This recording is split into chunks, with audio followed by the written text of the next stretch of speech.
Donc bienvenue pour cette troisième session. J'ai le plaisir d'accueillir aujourd'hui nos intervenants pour la session Digital Workplace, levier sous-exploité dans la transformation des banques et assurances, avec Nicolas Georgeot, Gilles Daguillet et Michael Lima Vanzeller de ASI. Messieurs, bonjour. Je vous laisse la parole et si vous avez des questions, n'hésitez pas à les poser dans le chat.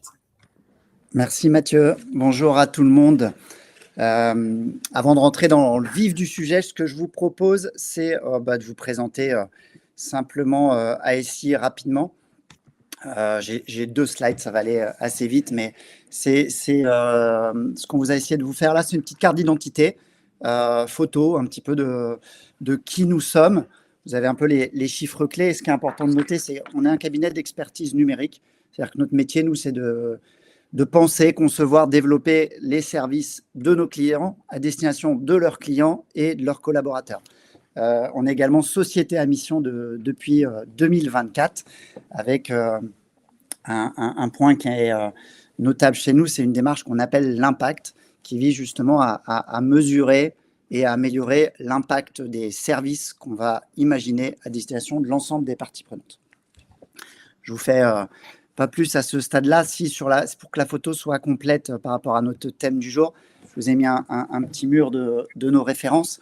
Et ce qu'on peut noter ici, c'est que le secteur banque assurance notamment est notre premier marché en fait chez ASI, et d'où le thème du jour qu'on voulait vous proposer.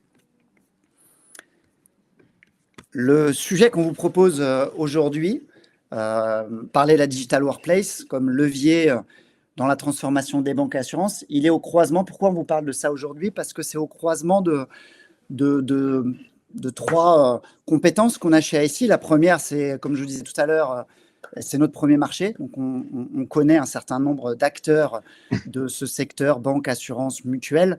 Le deuxième point, c'est que la Digital Workplace, le collaboratif, l'intranet, c'est une expertise historique chez ASI.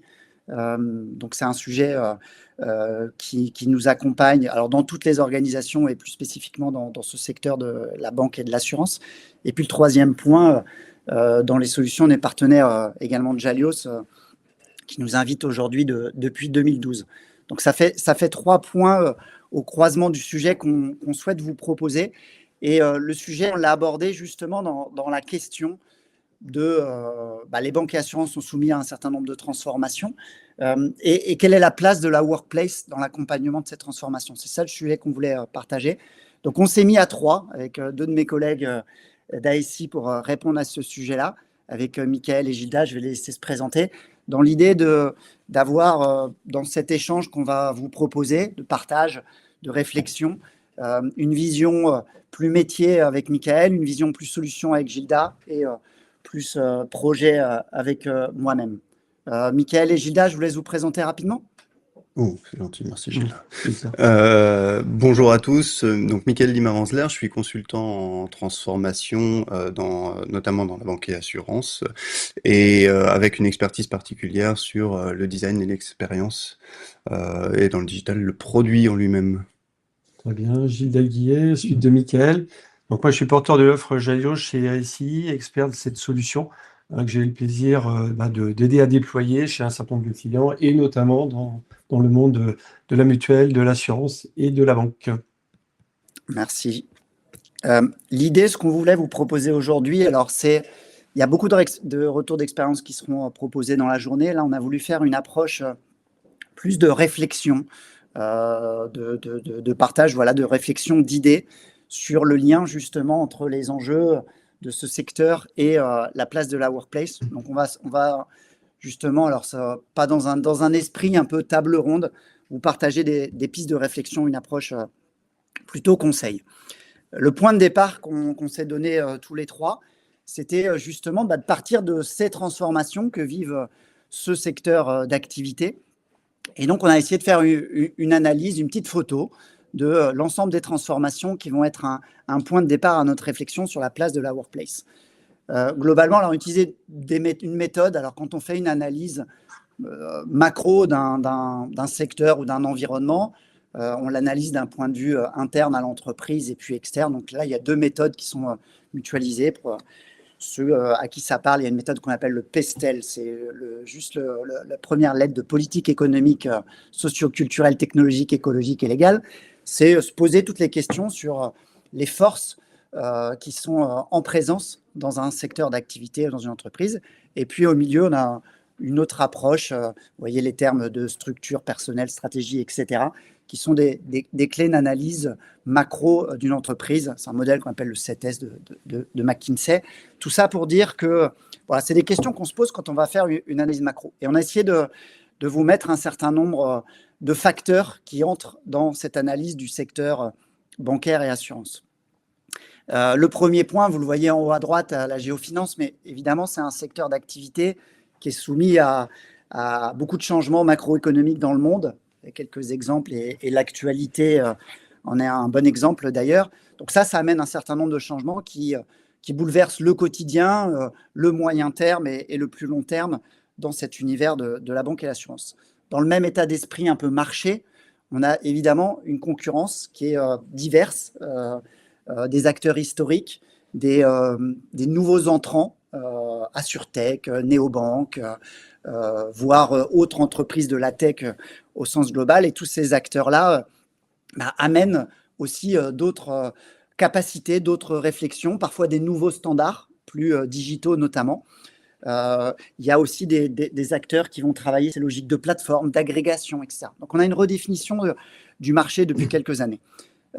Toujours dans cet univers-là, si on pense au marché au sens des clients, évidemment, c'est des secteurs où il y a des nouveaux clients et des clients qui sont parfois plus jeunes, parfois plus nomades, parfois multi-bancarisés, multi-assurés et surtout toujours plus renseignés, sensibles à un certain nombre de valeurs et au prix.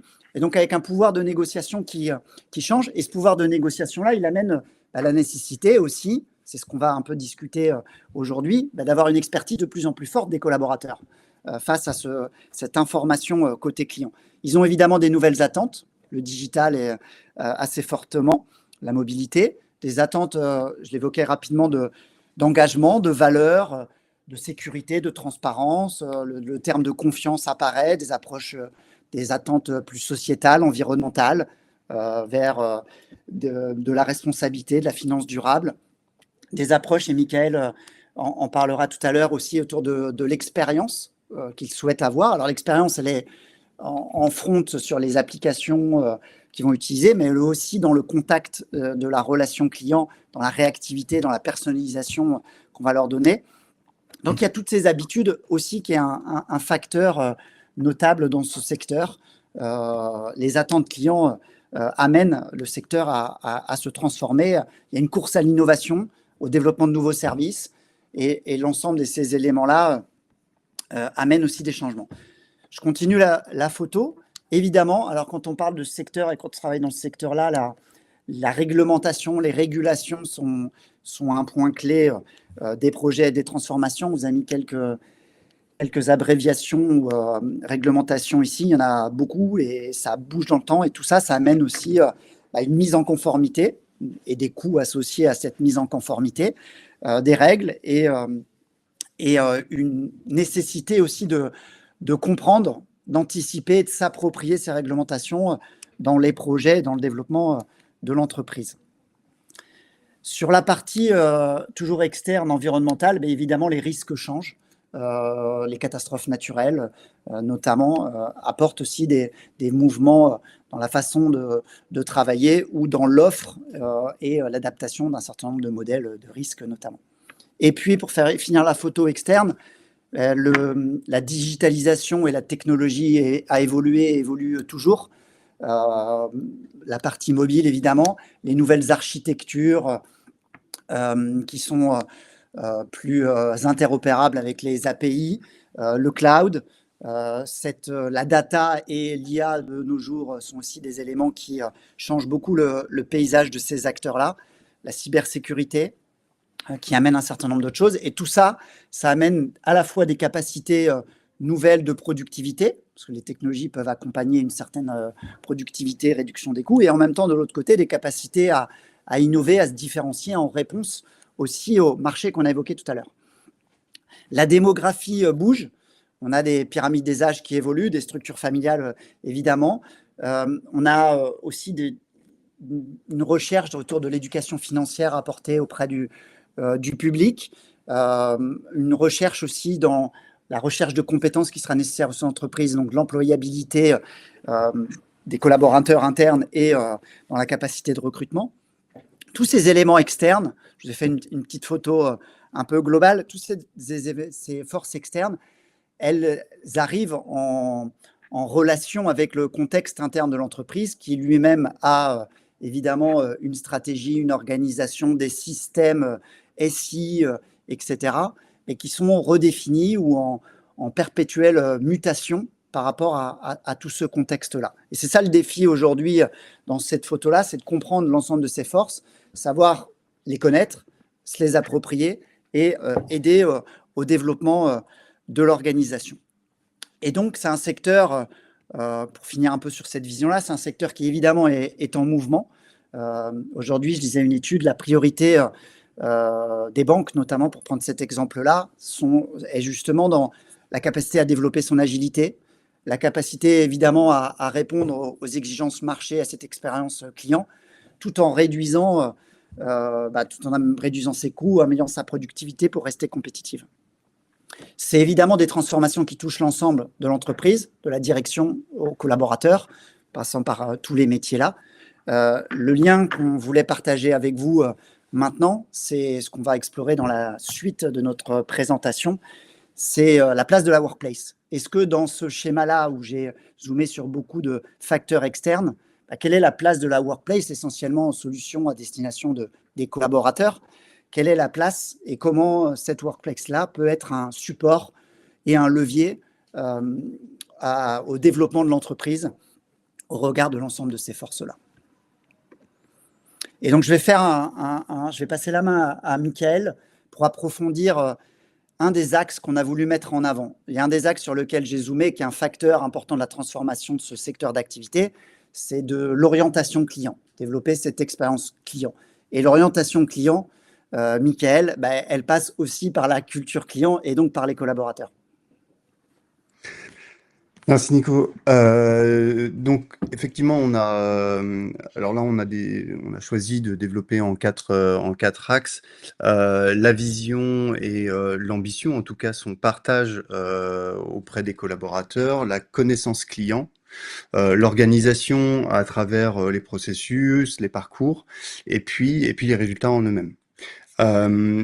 Dans nos métiers qui sont, enfin dans nos métiers, en tout cas dans les métiers de la banque et assurance qui sont immatériels, le seul moment où la marque existe vraiment, c'est lors d'un événement, un sinistre ou un projet de vie. Et à ce moment-là, si le collaborateur il est empêtré dans ses outils, il peut pas être présent pour son client. En tout cas, il peut pas être complètement présent pour son client et les conseils en pâtissent. Donc sur l'axe de la vision, l'idée est de passer de la règle à l'esprit. Avec si on a une vision floue, ou en tout cas si le collaborateur a une vision floue de ce qui est des ambitions, etc., il a tendance à se réfugier dans la procédure. Alors que s'il incarne cette vision, il en devient un ambassadeur. Et on sait, par exemple, là vous avez un chiffre, les entreprises dont les collabs sont alignés sur cette vision, ou sur leur vision d'entreprise, ces entreprises affichent une fidélisation client qui est 18% supérieure à la moyenne. Ça, c'est un chiffre Salesforce. Et puis, il y a une incarnation assez simple de ça. C'est par exemple sur la gestion d'un décès. Donc au lieu de demander assez froidement un acte de décès lors d'un événement de ce type-là, la Digital Workplace peut proposer une fiche de posture de deuil qui, elle, porte la vision de l'entreprise et qui va guider le conseiller pour offrir d'abord ses condoléances et puis ensuite une aide concrète. Sur le deuxième point, la connaissance. Donc là, l'idée est de passer du dossier à l'individu. On pourrait imaginer, par exemple, un interfaçage avec le CRM. Et donc passer de la connaissance véritablement juste de l'individu à la contextualisation de ce qui lui arrive via une analyse et une synthèse qu'on retrouverait, elle, dans la Digital Workplace.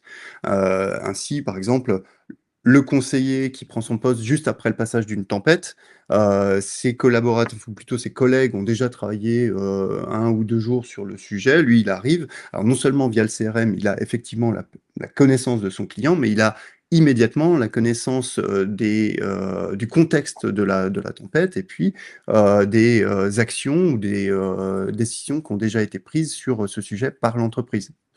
Une question, un petit chiffre tout bête, on sait que un conseiller, il perd presque 2 heures par jour à chercher de l'information sur un dossier. Hein. Et donc, ça fait 9 heures par semaine. 9 heures par semaine qui seraient très clairement mieux utilisées à répondre aux clients, à le conseiller. Sur l'organisation, là, c'est typiquement de passer du silo au flux. Le client, lui, il se moque de savoir évidemment si son dossier il est au service juridique, au service sinistre ou dans les mains de tel ou tel conseiller. On a l'exemple du prêt immobilier un peu complexe.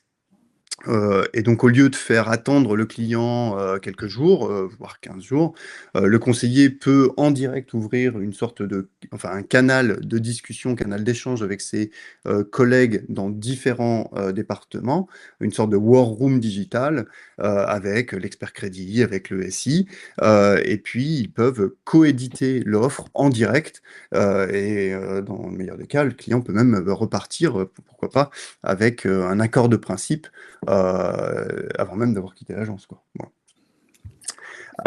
Le 4e point, c'est sur le résultat.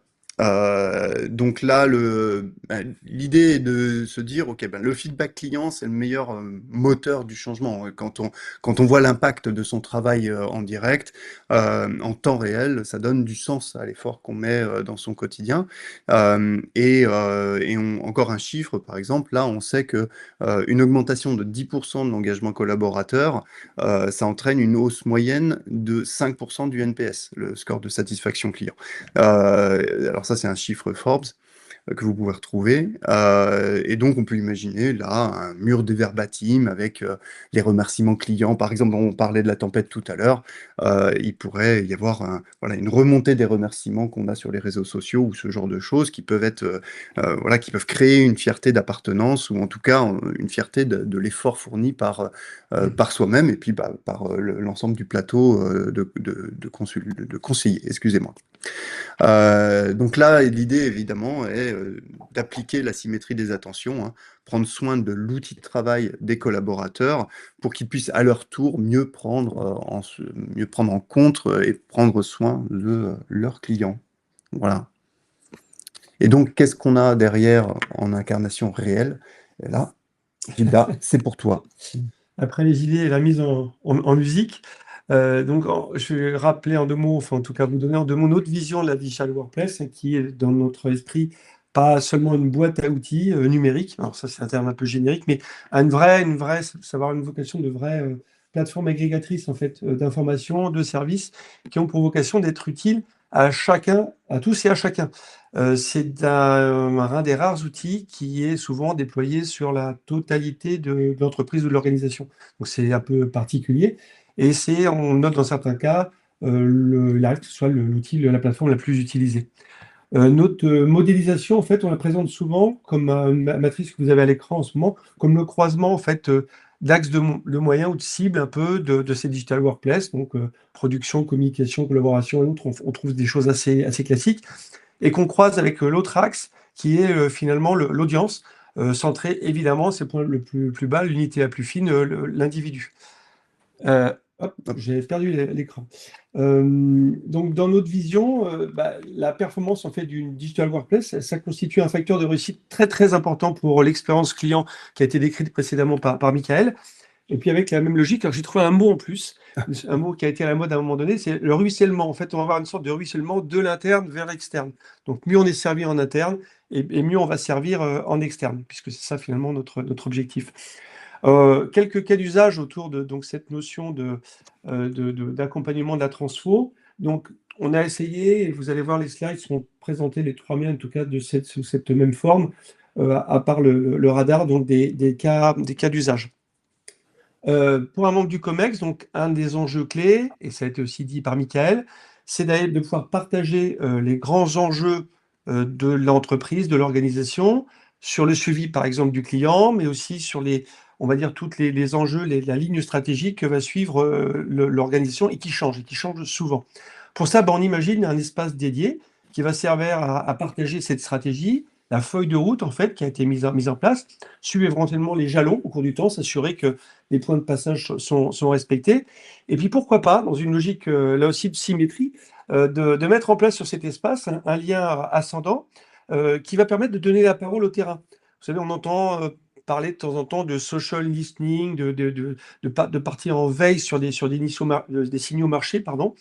Tout ça, c'est une sorte d'objet vivant qui va permettre on va dire, de fluidifier, les messages entre le terrain et la tête, si je puis dire ça comme ça. Cet objet vivant, il mute. Comme on l'a dit un certain nombre de fois, vos métiers changent pour des tas de raisons expliquées par Nicolas. Donc tout ça, ça doit être accompagné par des ajustements des métiers et des ajustements dans une digital workplace, de la présentation des offres, puis tout ce qui va avec, l'information, les discours associés, enfin voilà, toutes ces choses-là. Pour l'approche un peu DSI, qui est finalement au service des publics, qui est un centre de support, hein, je trouve ça assez noble en fait d'être en support d'une organisation.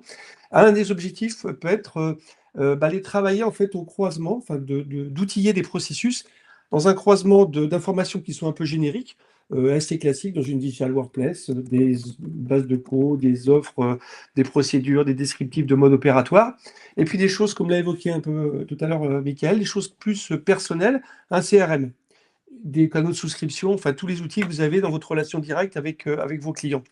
Alors un grand classique, ça aussi ça a été évoqué, c'est de se dire, dans un CRM, je vais venir picouser avec des choses d'une base de connaissances pour aider un conseiller à qualifier ou à mieux répondre en fait aux questions qui sont montées. Ce qui est un peu moins classique, c'est d'envisager une digital workplace comme étant alimentée, étant le recueil, en fait, l'agrégateur de choses qui viendraient d'un CRM, dans lequel on va pouvoir stocker plein d'informations très très importantes, sentir des tendances, aller par des synthèses, par exemple, d'échanges avec des clients, sortir des signaux faibles. Et tout ça, le seul et bon endroit pour le partager, c'est évidemment la digital workplace, sur laquelle on peut jouer sur des audiences, là aussi, et ainsi de suite. Donc tout ça, l'objectif, c'est de rapprocher en fait deux mondes, et de fluidifier et de donner de la proximité, plus de pertinence à l'information. Les processus, on va essayer de les rendre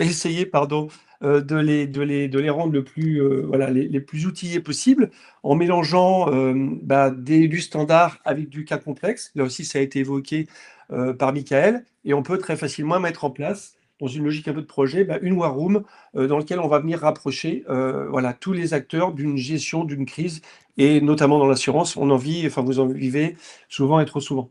Donc l'idée, c'est de mettre en place des guichets uniques, un peu omnicanal, sachant que dans vos métiers, et ça s'est développé depuis un petit moment, on interagit sur de l'agence, sur du digital, et aussi avec des centres, à travers un centre d'appel. La réponse doit être la même, quel que soit le canal de communication avec votre client. Voilà ce que je voulais vous dire. L'objectif pour cette partie accompagnement, bien entendu, ça va être d'accélérer les processus, de fiabiliser les réponses, les personnaliser, et puis d'avoir une documentation hyper fiable, dans la logique de l'amélioration de l'expérience client. Merci Gilda. Donc je fais une petite pause, on en aura 3. La petite pause, c'est juste de dire que le premier message qu'on voulait partager, c'est que ce secteur d'activité au sens large doit s'orienter client. S'orienter client, c'est passer par une culture client en interne. Passer par une culture client, c'est de toucher les collaborateurs. Toucher les collaborateurs, c'est l'outillage peut être la workplace. Et le message qu'on voulait vous dire là, c'est que la workplace a une vraie capacité à développer une culture client au sein d'une entreprise, et que c'était le titre de notre présentation, c'est que souvent des cas d'usage ou des sujets qui sont peu exploités, peu mis en œuvre, et qui ont donc une capacité intéressante à travailler dans les organisations.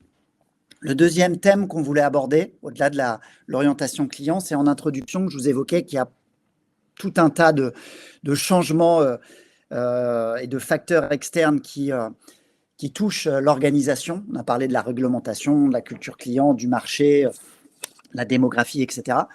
Tout ça, ça fait qu'il faut être capable d'absorber l'ensemble de ces forces et de ces mouvements-là. Et ça veut dire qu'il y a un défi numéro 2 après l'orientation client. Et ce défi numéro 2, c'est de rendre l'organisation adaptable, en capacité en tout cas de s'approprier l'ensemble de ces différents changements.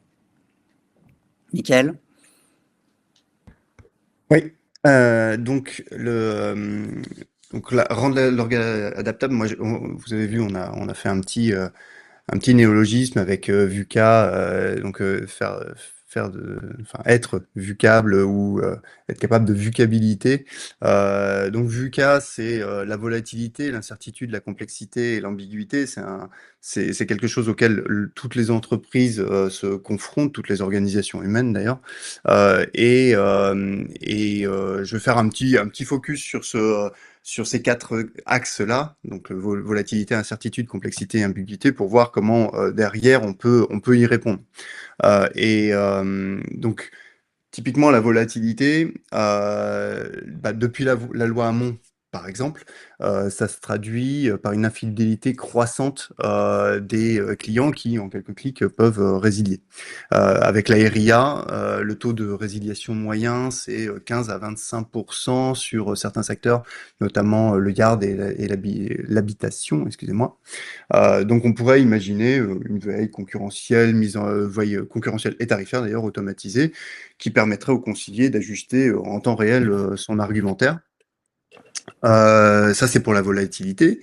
Pour l'incertitude, l'incertitude, concrètement, notamment enfin, pour les crédits, mais aussi pour les assurances, la prédictivité est de plus en plus compliquée. On a des modèles actuariels qui sont clairement bousculés par exemple, les risques climatiques extrêmes et les crises géopolitiques dont on a quelques exemples en ce moment, assez saillants. Si je reste juste sur les événements climatiques, on est aujourd'hui à plus de 100 milliards de dollars par an au niveau mondial en termes de pertes.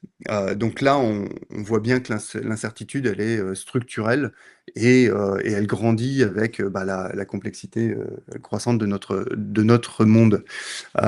Donc là, pareil, on pourrait tout à fait imaginer de la data vise prédictive qui croiserait les données météo avec la cartographie des clients et qui permettrait d'adapter au mieux le volume de sinistres, par exemple, avant que ça n'arrive. Je suis perdu, excusez-moi. Hop là, j'ai perdu mes notes. La complexité. La complexité, on multiplie aujourd'hui, alors c'est en rebond de ce que je viens de dire, on multiplie les facteurs d'influence et qui sont interdépendants sur l'ensemble des métiers. Par exemple, un changement de réglementation européenne, ça impacte le SI, la conformité, la réglementation, enfin ça impacte un peu tout le monde, et puis surtout le discours du conseiller vers le client. Et quand on sait par exemple qu'un grand groupe bancaire, ça gère environ 500 applications, on imagine très vite la complexité des interfaçages, des flux et des divers API qu'il faut mettre en place. Le paradoxe, c'est que la complexité, elle est croissante alors qu'on cherche un maximum de simplicité pour le client. Et donc, il va falloir trouver des moyens de simplifier ou en tout cas de transformer cette complexité, de la gérer pour aller vers de la simplicité. Et si on reste on était au niveau de la DSI, on va y rester avec, par exemple, l'ambiguïté. Là, on a énormément de difficultés à interpréter tout un tas d'événements qui sont de plus en plus récurrents et qui viennent bousculer également les entreprises. Un exemple tout bête, c'est l'IA. Est-ce que l'IA générative, c'est une menace pour le métier du conseiller ou est-ce que c'est une opportunité réelle, une sorte d'assistant indispensable qu'il faut s'approprier? Et puis, bah, on sait aussi que 70% des échecs de transfo viennent pas de la technologie en elle-même, mais de l'ambiguïté par rapport aux décisions, manque de clarté, donc cette ambiguïté purement humaine. Enfin, tout ça pour dire que il est important de rendre cette organisation qui est donc adaptable, comme vous le voyez là, avec l'instauration notamment de la culture du changement permanent, puisque le monde change en permanence, avec des gens comme le président américain, bah forcément, enfin on le voit tous les jours, hein. Et puis bah faut réussir à avoir l'organisation qui est adaptée, l'organisation adéquate, et réussir à maîtriser, mesurer l'efficience opérationnelle, etc. Et Gilva va vous donner quelques exemples d'incarnation de tout ça à travers la Digital Workplace. Alors, vous avez compris, hein, c'est clair, on pourrait le marteler encore un peu, mais on est dans l'ère de la vucabilité, pas très français, mais qu'on comprend tous. Effectivement, bah, il y a un certain nombre de réponses immédiates dans une digital workplace, pardon. La première qui m'est venue à l'esprit et qui nous est venue à l'esprit, c'est la mise en place d'une base de knowledge management qu'on préfère appeler maintenant plutôt, vous voyez, une gestion du patrimoine ou d'un capital même informationnel de l'entreprise. Parce que ça incarne là aussi, bien moins incarner les biens, ça incarne bien la valeur que ça représente. Il y a plein de façons, de façons de parler de capital dans une entreprise. Et celle-ci, le capital informationnel, est des fois un petit peu sous-évalué. C'est une vraie source. Ça permet de gérer des irritants du type qu'on connaît tous, et indépendamment de tous les outils d'infobésité, également de la volatilité ou de la manque de pérennité de l'information. Comment est-ce que je fais pour garder les savoirs et garder des savoirs actuels actualisés?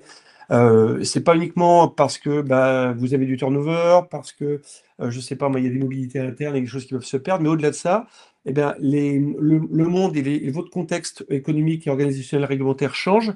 Et ben, comment faire pour que les savoirs soient toujours d'actualité? Donc c'est un vrai sujet et qu'on peut aborder dans une base de knowledge management sous forme soit de silo métier, donc très segmenté sur un domaine, une offre ou un sujet particulier, mais aussi de manière transverse, hein, on peut parfaitement faire cohabiter les deux pour traiter sur tout ce qui est partage de savoir concernant l'ensemble des populations. Alors, je pourrais aller assez loin sur cette partie KM. On a eu l'occasion chez ICI d'éditer un livre blanc dédié à cette thématique-là, qu'on vous pourrez nous demander, avec l'aspect, en plus, le croisement de KM et d'IA. Donc revenez vers nous pour en savoir plus. On a vraiment beaucoup d'expérience sur le sujet, et en particulier dans le cadre d'une Digital Workplace. Ce qu'il peut y avoir de nos croisements Digital Workplace et base de KM, c'est la capacité qu'a la plateforme d'aller traiter en fait des types de contenus, des templates, comme on dit certains, désolé pour le terme un peu technique, de types de contenu particuliers, et d'exposer un produit, le descriptif d'un produit ou d'une procédure ou d'une fiche de veille d'une manière très spécifique et correspondant à vos enjeux, à vos besoins. Donc ça, c'était pour le KM. On a parlé de recherche de savoir, d'être capable de trouver la bonne personne, la bonne ressource. Donc la recherche, ça s'applique bien entendu au savoir, aux informations, aux documents, mais ça peut s'appuyer aussi à la recherche des humains qu'il y a derrière, des référents qu'il y a derrière ces savoirs. Comment je fais si je veux pousser un peu pour aller retrouver la personne, la bonne personne en fait? Ce qui se cache derrière ça, c'est qui c'est quoi. Donc derrière le qui c'est quoi, l'étape d'après, c'est le réseau.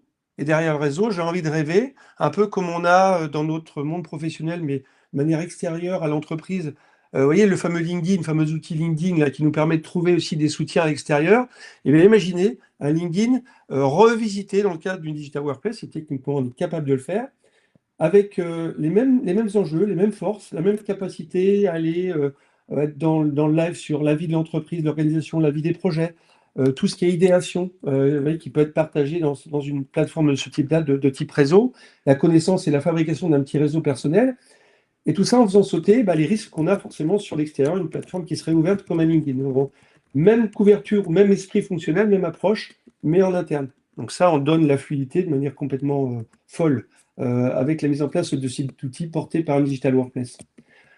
Un enjeu plutôt orienté, on va dire, manager, c'est de se dire comment est-ce que j'imagine la réponse au quotidien, en fait, de l'organisation, des multiniveaux d'organisation qu'il y a dans mon entreprise, dans mon organisation. Comment je fais vivre ces multicouches en faisant que chaque exigence, chaque besoin, j'ai réussi à trouver une formalisation dans mes outils, dans la Digital Workplace. Parce que une organisation, c'est bien entendu pas que hiérarchique, ça bouge. On a un projet, donc on va avoir une micro-organisation qui va vivre le temps d'un projet puis qui va disparaître. À côté de ça, et en dehors du hiérarchique, je peux avoir des organisations qui sont liées à une logique de réseau, par exemple par agence, par régionalisation d'agence. Ça peut être aussi des communautés d'experts qui vont avoir besoin de travailler ensemble. Donc vous voyez, l'organisation, en fait, elle est vraiment à voir comme un multicalque. Et une digital workplace, il y a l'objet qu'on appelle les communautés ou espaces communautaires, permet de faire vivre comme ça ces regroupements de population d'une manière autonome ou pas, mais en tout cas de répondre à tout ça. Donc, on a besoin d'architecturer l'information, les services et les regroupements de population pour pouvoir répondre à cet enjeu stratégique de désilotage et de recréation de silos quand ça a un sens. La dernière chose, et là aussi peut-être pour une vision un peu macro, ça a été listé par Michael sur tous les time to. C'est bien de mettre tout ça en place, mais on a besoin de mesurer l'efficacité. Des jours, on a besoin de faire du reporting pour savoir que tous ces outils qui coûtent beaucoup d'argent, qu'est-ce qu'ils rapportent à l'entreprise. Donc, on va avoir besoin de mettre en place toutes ces logiques d'évaluation de ce qu'on a mis en place, de mesurer, pourquoi pas, même la pénétration d'une nouvelle information, une nouvelle offre qui en a pris connaissance et quand, à quel rythme. Pour finir, ce qu'on constate, en fait, c'est que les organisations qui fonctionnent, celles qui marchent, sont celles qui dépensent de l'argent, non pas tant dans la mise à disposition du savoir, mais dans ce qu'elles mettent comme outil pour en assurer la compréhension par tout un chacun, la bonne compréhension, et d'être capable de mesurer cette compréhension. Et c'est une clé centrale. Je vais repasser la parole à Nicolas pour la suite. Merci Gilda. Ce qu'il faut lire ici, c'est que la Digital Workplace, c'est un peu la version numérique de l'entreprise qu'on essaye de développer, c'est-à-dire comment cette workplace, elle peut être par sa construction et par les informations qu'elle contient, un support, je disais tout à l'heure, à l'organisation réelle de l'entreprise et à ses leviers de développement. Quand je dis l'organisation réelle, j'appuie là-dessus, Gilda, tu l'as un peu évoqué, mais l'organisation d'une entreprise, elle n'est pas que hiérarchique avec des directions des services, etc. Elle est multifacette. Et quand on parle du collaboratif, c'est une façon justement de gérer cette transversalité-là, de donner une place à des espaces, des projets, des communautés, comme tu l'as dit. Et donc, voir la workplace comme une capacité d'avoir une version numérique de la vie et des échanges de l'entreprise, en ayant en plus, par les capacités technologiques actuelles, de limiter les frontières géographiques de métiers ou autres, c'est quelque chose d'intéressant. Et donc cette capacité-là, elle doit aider l'organisation à s'approprier l'ensemble des facteurs dont on a parlé et puis à se développer. Donc ça, c'est vraiment ce socle de la workplace qui, comme tu l'as dit, Gilda, aussi en début de réunion, est un des rares outils qui est ouvert à tous les collaborateurs. Donc c'est une vraie force, c'est-à-dire que c'est l'outil par excellence à destination des collaborateurs, donc le symbole de l'entreprise, symbole dans son organisation, symbole dans l'image qu'elle dégage et symbole aussi dans l'information qu'elle possède. Quelque part, si je pousse un peu le bouchon, une workplace avec des informations ou des choses qui ne sont pas forcément à jour, de qualité, etc., sont aussi un reflet d'une certaine désorganisation au sein de l'entreprise. Donc, la qualité de la workplace est un bon indicateur également de cette qualité de l'organisation et de son développement. Je passe au troisième thème qu'on a voulu mettre, c'est que on a évoqué qu'il fallait développer une culture client et donc le rôle des collaborateurs. On a évoqué que l'organisation, elle doit évoluer. Mais derrière tout ça, évidemment, le facteur numéro 1 d'une transformation, ça reste l'humain, les individus, donc les collaborateurs en l'occurrence, qu'il va falloir engager dans ce développement-là, dans la compréhension de ces informations-là et dans la mise en action. Donc là, on a assez classiquement repris simplement une étude assez classique, l'étude Gallup sur l'engagement des collaborateurs. Ce terme engagement est beaucoup marqué par cette étude-là. Vous voyez à droite les questions, c'est une étude internationale, d'où l'anglais que vous avez là derrière, qui évalue justement l'engagement des collaborateurs de l'entreprise. Alors, le chiffre en France de 2025 n'est pas très bon. Il y a les 8% sur 100% de collaborateurs. Donc après, ceux qui ne sont pas engagés, ils sont plutôt désengagés ou totalement désengagés. Ça veut dire qu'il y a un effort important dans beaucoup d'entreprises. Au-delà du chiffre, ce qui est intéressant, c'est les clés de lecture. Les clés de lecture dans ce schéma-là, c'est que c'est un peu comme la pyramide de Maslow. C'est qu'effectivement, pour être engagé aujourd'hui, j'ai besoin d'avoir d'une réponse à mes besoins de base, de comprendre mes responsabilités, les moyens que j'ai à disposition, les outils, etc. L'environnement de travail, au-delà du numérique d'ailleurs, l'environnement de travail numérique sera un plus. Et puis après, je vais monter dans la nécessité d'avoir une reconnaissance sociale, du lien social, de la valorisation, de l'appartenance à un collectif, et puis la capacité à me développer dans ce collectif au travers d'un certain nombre d'apprentissages. Tous ces paliers-là, ce qui est intéressant là-dessus, c'est, vous voyez, je vous ai donné un certain nombre de termes très RH, développement, et vous voyez les questions qui sont dans cette approche-là. C'est assez similaire à d'autres éléments où on va travailler la culture RH, les networks, etc. On est toujours dans cet univers-là. Mais ce qui est assez intéressant, c'est une clé de lecture que je vous invite à faire, c'est, en reprenant ces thèmes-là, c'est de se dire, comme ce qu'on a fait depuis le début, ça c'est un axe de travail qui, je pense, est intéressant, c'est de dire en quoi la workplace est un support et un levier à l'ensemble de ces sujets-là. Et donc, quelle est la place et la valeur de la workplace dans ces sujets-là. Quand on travaille ce développement de l'engagement collaborateur, eh bien, en fait, la workplace peut être quelque chose d'assez intéressant parce qu'on l'a évoqué, elle va donner du sens.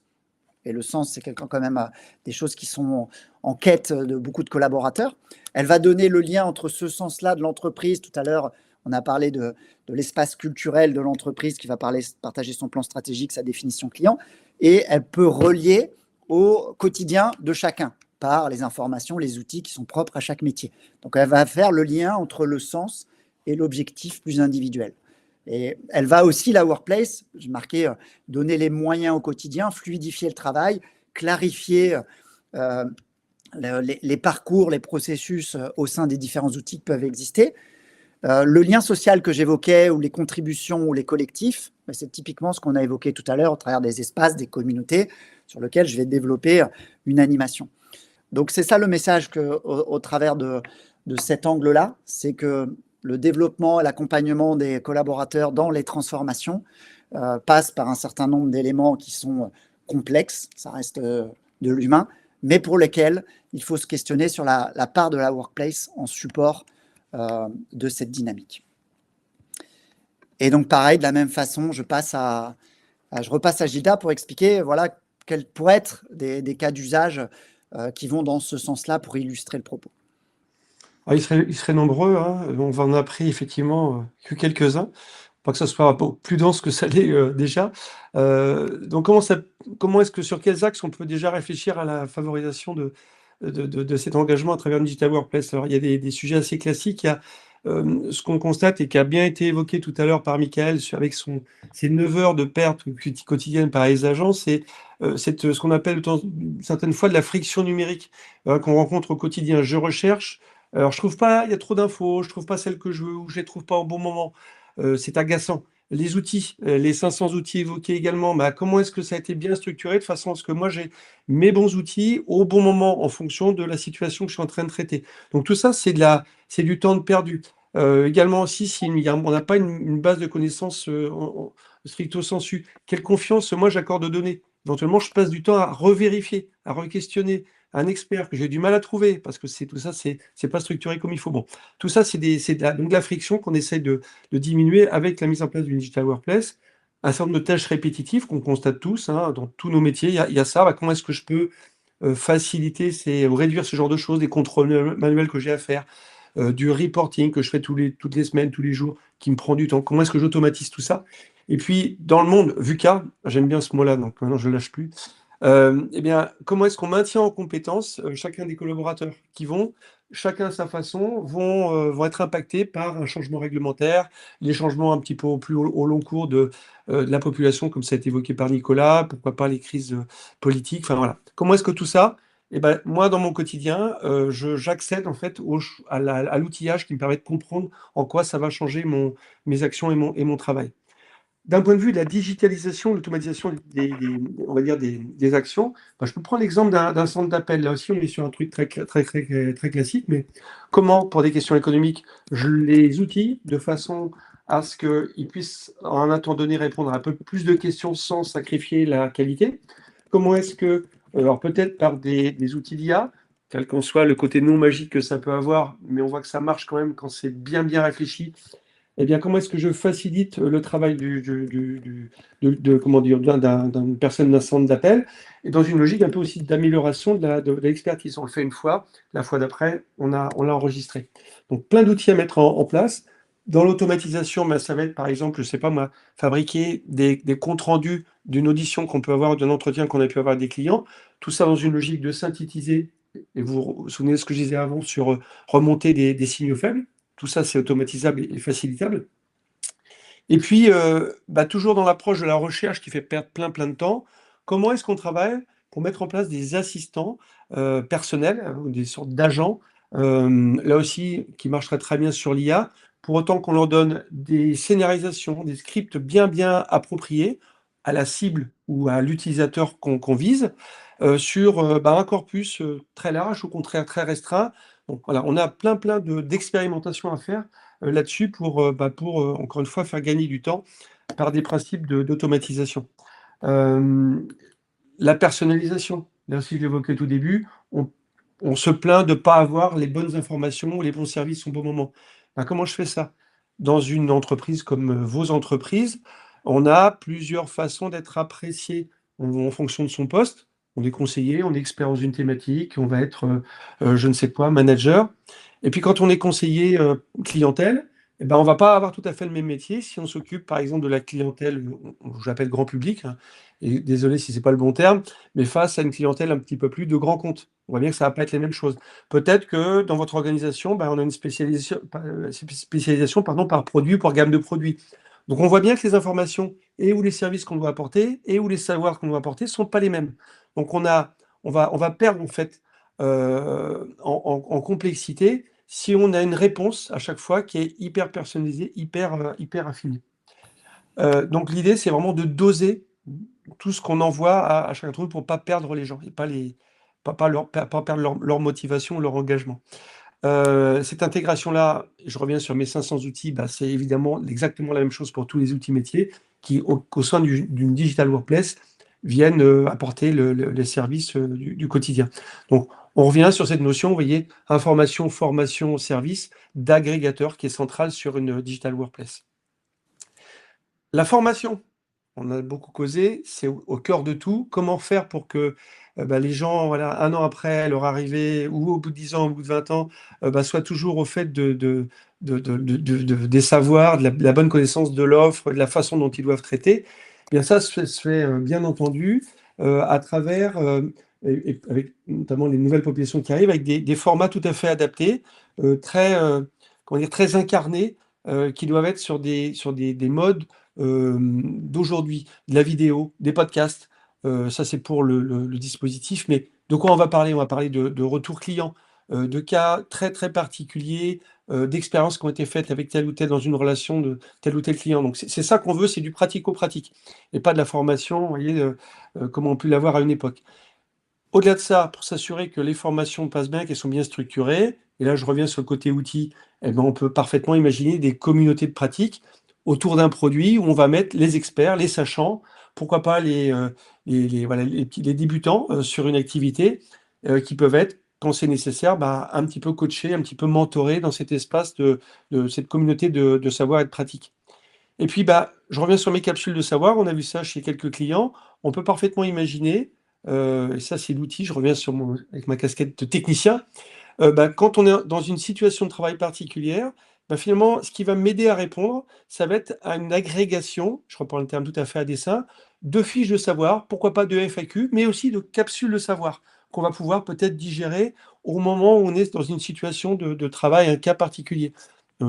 Voilà, une crise, tempête ou je ne sais quoi, un événement particulier qui nécessite une prise de connaissance très, très rapide, très accélérée. L'idée étant, voilà, derrière tout ça, d'automatiser aussi tous les parcours de formation de nos agents. Si je dois le résumer en une phrase, en fait, c'est que la Digital Workplace, hein, ça va réduire au maximum les efforts inutiles dans les recherches, ce que j'ai expliqué tout avant, permettre de redonner un peu du sens au quotidien, tout simplement parce que on perd pas du temps à faire des choses un peu stériles, on va à l'essentiel. Et puis tout ça, ça a pour objectif final, finalement, de sécuriser l'engagement dans la durée, qui est aussi un vrai sujet. Voilà, on quitte la Digital Workplace, mais en tout cas de RH dans toutes les organisations. Merci Gilda. Voilà. Et du coup, sur ce troisième volet, le pont, c'était de dire tout à l'heure, on voyait que dans le monde VUCA, on devait travailler la workplace à l'image de l'organisation réelle. Ce qu'on ajoute là, c'est que c'est à l'image de l'organisation réelle, mais dans le parcours de chaque collaborateur. La conception de la workplace, c'est justement rapprocher l'organisation du collaborateur. Il y a des enjeux d'organisation, il y a aussi un quotidien du collaborateur. Et c'est la conception du rapprochement entre les deux qui est souvent au cœur de la conception de la workplace. En synthèse de ce qu'on a évoqué jusqu'ici, c'est on a essayé de faire un petit schéma. Généralement, quand on analyse une workplace, il y a 4 dimensions qu'on travaille. Ce que vous voyez en bas, information, service, structure, gouvernance, on se pose les questions sur ces axes-là. C'est globalement, est-ce que ma workplace, mon environnement de travail numérique, il contient les informations utiles, pertinentes, à jour, etc. Est-ce que j'ai ce capital informationnel dont a parlé Gilda? Deuxième axe, c'est est-ce que j'ai les fonctionnalités utiles pour apporter des services à chacun dans le cadre des différents espaces. Le troisième, c'est comment je peux avoir des fonctionnalités, des outils si je n'ai pas la structure d'accompagnement, l'organisation, la navigation, les communautés dont on a parlé, la présentation aussi qui va avec, le design est aussi un élément qui doit être à l'image de l'entreprise, qui apporte une certaine rassurance aussi. C'est un axe. Et puis, évidemment, tout ça, ce n'est pas figé, c'est-à-dire qu'il y a une certaine gouvernance, animation, suivi. Ça, c'est les axes d'analyse classique. Et puis, tout ça porté par une vision, c'est-à-dire que la workplace, au sens où on l'a définie, elle n'a jamais le même positionnement dans chaque organisation et tout le monde utilise ce terme, en tout cas de plus en plus. Et pourtant, dans la roue qu'on vous a montrée tout à l'heure, il y en a certaines qui sont plus centrées sur de la communication, d'autres de la collaboration, de la connaissance, etc. Donc là, ce terme est aussi à définir et à positionner sur chacun. Ça, c'est le canevas d'analyse assez classique. Et donc, ce qu'on a essayé de mettre ici au regard des transformations du secteur banque assurance mutuelle, c'est de se dire, tiens, on va reprendre des mots-clés. Quelle est la vision dans ce contexte VUCA de beaucoup de transformations? Quelle vision est intéressante de la workplace? On a repris des verbes d'action ici, mais c'est de côté d'intégrer justement les changements. Savoir les simplifier, c'est-à-dire savoir les traduire et les exposer aux collaborateurs. Savoir accompagner les différents individus et espaces dans le travail et dans la complexité organisationnelle qu'il y a dans ce secteur-là, et puis se donner les outils pour accélérer, parce qu'on est face à un marché. Ça nous semblait, en résumé, les axes d'action.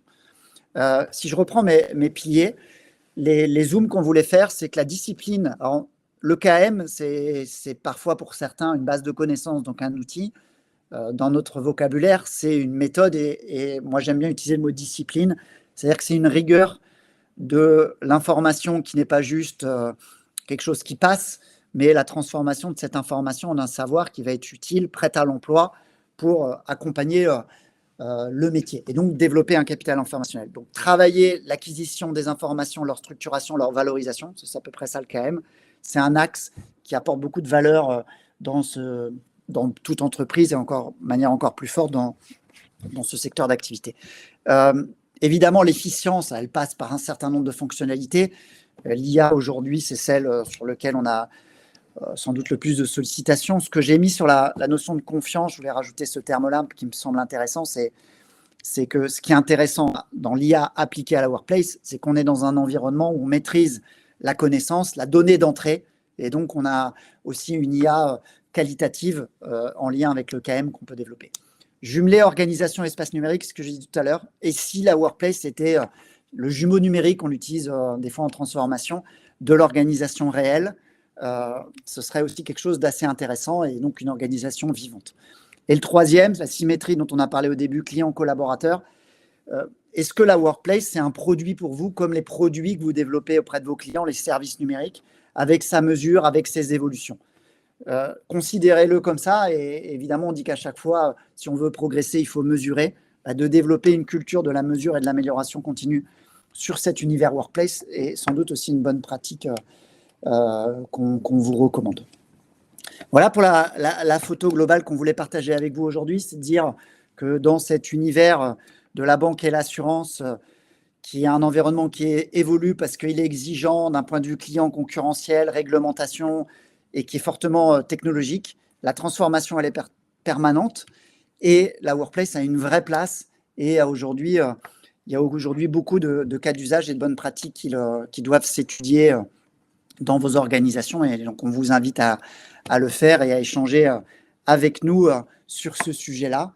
J'en ai fini pour la présentation. Gilda a évoqué tout à l'heure, on a un livre blanc spécifique sur le KM et l'IA si ça vous intéresse, donc n'hésitez pas à nous envoyer un message. On a également un livre blanc en préparation sur ce sujet plus spécifique de la workplace en reprenant les éléments qu'on a évoqués aujourd'hui. Donc, c'est une façon aussi de poursuivre l'échange. Je voulais juste rappeler un élément et puis on pourra prendre des questions si vous en avez dans la discussion. Évidemment, on a évoqué des choses un peu génériques à ce jour parce que entre la banque, l'assurance et puis toutes les banques ou tous les assureurs ne sont pas les mêmes organisations. C'est évidemment quelque chose qui doit être personnalisé. L'idée, c'était plutôt pour nous de vous partager le pont à faire et la vision systémique de ce sujet-là, à la fois systémique et en même temps très pragmatique au travers des solutions qu'on peut vous proposer.